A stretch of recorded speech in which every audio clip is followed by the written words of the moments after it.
And we're still on with our continuous coverage of the Israel-Hamas war. Well, the ongoing combat between the Israeli forces and Hamas militants is pushing Gazans further south near the Rafah border. Now, we already saw Israel go through the northern part of Gaza, then they entered the southern part of Gaza, central Gaza, and now essentially Rafah is the only border crossing which is left. Now, this is, of course, 2.3 million people, that's the total population of Gaza. Over 1.9 million of those have been displaced internally, says a UN report. For many, life has been reduced to a makeshift existence.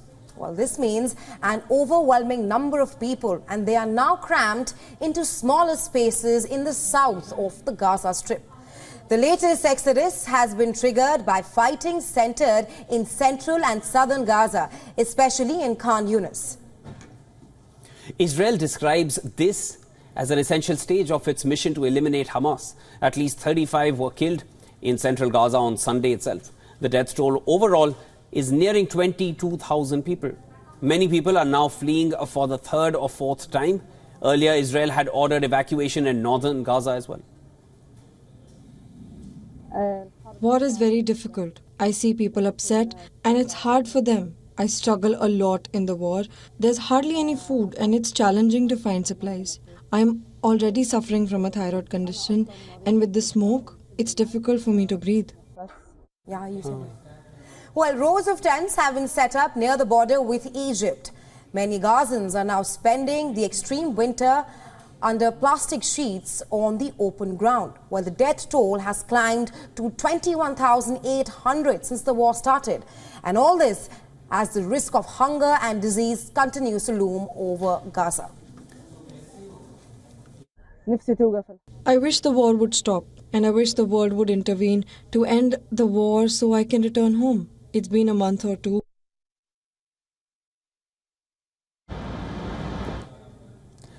Relentless bombing has reduced vast areas in Gaza to wasteland.